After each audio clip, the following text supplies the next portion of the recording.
Salut à tous, c'est Alex Molic. J'espère que vous allez bien les amis, car aujourd'hui, on se retrouve pour la première vidéo de 2019. Avant toute chose, j'espère quand même que vous avez passé un très bon réveillon.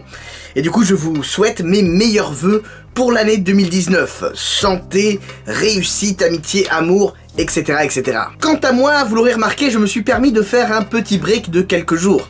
Car bon, on va pas se voiler la face, mais bon, entre la famille, les gamins, les repas interminables, le rhume, c'est pas toujours facile à gérer. Mais enfin bon, s'il y a bien un truc qui me fait plaisir, c'est lorsque je regarde la dernière vidéo et cette armée d'escargots violets. Il y a beaucoup de vrais parmi nous. Quoi qu'il en soit, j'avais envie de revenir en force, avec une nouvelle petite minute actu. Car oui, l'année 2019 va être super intéressante niveau automobile. Nous allons notamment devoir suivre les effets du Brexit sur l'industrie automobile en Grande-Bretagne, en Europe, mais également ici, chez nous, en France, ainsi que les effets de l'affaire Carlos Ghosn sur l'alliance Renault-Nissan.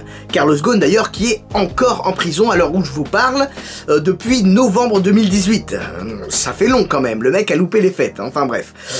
Ainsi que l'évolution de l'électrique dans le monde, mais également les 100 ans de Citroën. Bref, franchement, on va pas chômer en 2019. Mais la question c'est, qu'est-ce qu'on a loupé depuis la dernière minute actu? Ben franchement, pas tant que ça. Fin de l'année oblige. Bref, 39e épisode de la minute actu. Au programme, Porsche Taycan Turbo, oui, Turbo, combustion spontanée de McLaren Senna, McLaren P1 GTR Beko. Allez, c'est parti.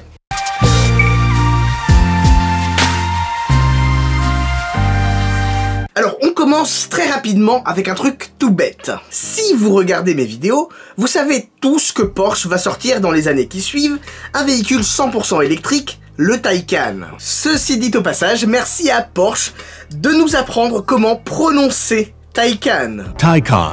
Bon, c'est vrai que je le dis un petit peu ironiquement, mais je m'attendais quand même à des Taycan, Taikon, donc bon, merci. Bref, ce qui est plutôt marrant, c'est que le constructeur allemand aurait choisi de garder la dénomination Turbo pour ce modèle.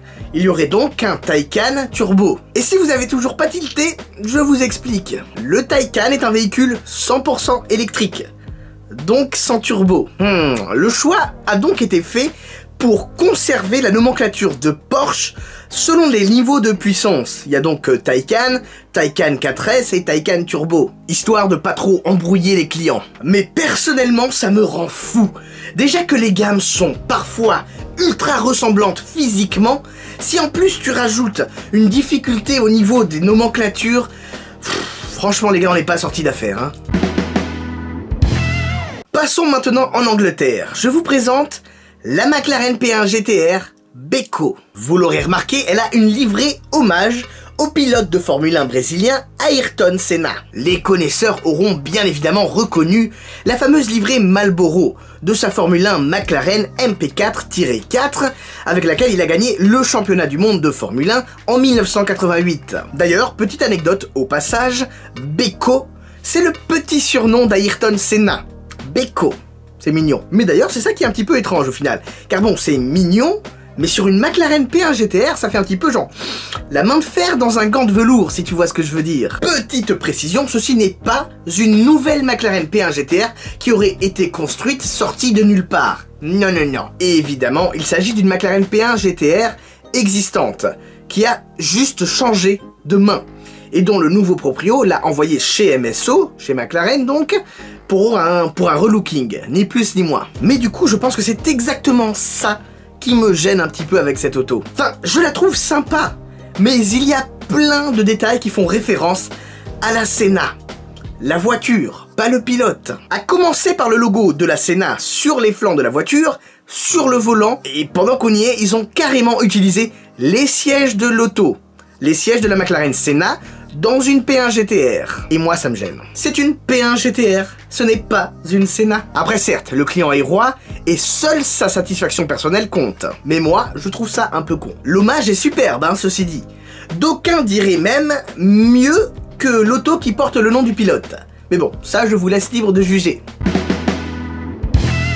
Bon, vu que l'on parle de McLaren, restons dans le sujet même si c'est pas très fun. Vous me connaissez, je déteste parler d'accidents. C'est un truc qui me débecte.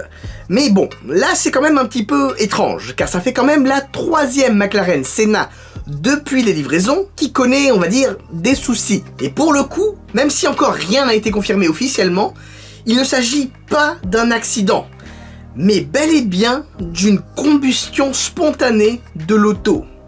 C'est grave ça. Et vu les photos, ça n'avait pas l'air d'un petit feu tranquille. Ça fait peur quand même. Fort heureusement, personne n'a été blessé, et c'est bien ça qui compte. Pour les curieux, il s'agissait du châssis 170 qui est passé chez Soch. Et c'est la McLaren Senna du youtubeur Salomondrine. Malheureusement pour lui, il ne l'aura pas gardé longtemps sa Senna, hein, car visiblement, il venait de la recevoir depuis à peine une semaine, tout du moins, si l'on en croit ses vidéos YouTube. Les 2 autres événements malencontreux avec des McLaren Senna en 2018 semblent être des accidents, donc d'origine au moins partiellement humaine. Alors que là, ça semble être un cas isolé quand même de combustion spontanée. Du coup, je pense pas non plus que l'on puisse dire que la McLaren Senna soit une voiture peu fiable ou qui ait une propension à s'enflammer. Car bon, c'est un cas isolé. Ce serait quand même faire une conclusion un petit peu rapide. D'autant plus qu'à l'heure actuelle, on ne sait pas exactement ce qu'il s'est passé. Passons maintenant au Comes Time. Alors, dans la dernière minute actu où j'évoque un potentiel retour de Ferrari aux 24 heures du Mans, The True Mayhem nous dit: je pense que Ferrari s'éparpillerait en s'engageant en endurance. Lorsqu'ils étaient dominateurs au Mans, en Formule 1, ils se cassaient la gueule. Puis il donne l'exemple de McLaren, passons. Alors, c'est vrai que les temps ont changé et que chaque discipline demande de plus en plus d'investissements, que ce soit financier ou logistique. J'en sais beaucoup plus prenant qu'avant, c'est vrai. Même s'il faut en tenir compte, c'est vrai, je ne vois pas pourquoi ils ne pourraient pas gérer 2 disciplines simultanément. Après tout, comme l'ont fait remarquer Maxime et Antoine, il y a quand même eu de beaux doublés Formule 1 Le Mans, notamment en 58, 61, 64 et 65. Voilà, cette vidéo est désormais terminée. Merci à vous de l'avoir regardée jusqu'au bout. J'espère sincèrement qu'elle vous aura plu. Et d'ailleurs, si c'est le cas, vous connaissez la chanson, n'hésitez surtout pas à me lâcher, que ce soit un petit like, un petit pouce bleu, un commentaire ou mieux un partage sur les réseaux sociaux. Vous le savez, c'est super important pour les référencements. Si ce n'est pas déjà fait, tu peux également me suivre sur Instagram, @AlexMolic, pour tout un tas de contenus que je ne poste forcément pas sur YouTube. Quant à moi, eh bien, je vous souhaite une très bonne année 2019 et je vous dis à très bientôt pour de nouvelles vidéos. Mais surtout, n'oubliez pas, on n'a peut-être pas la même voiture, mais on a la même passion. Sur ce, je vous dis à très bientôt. Ciao, ciao.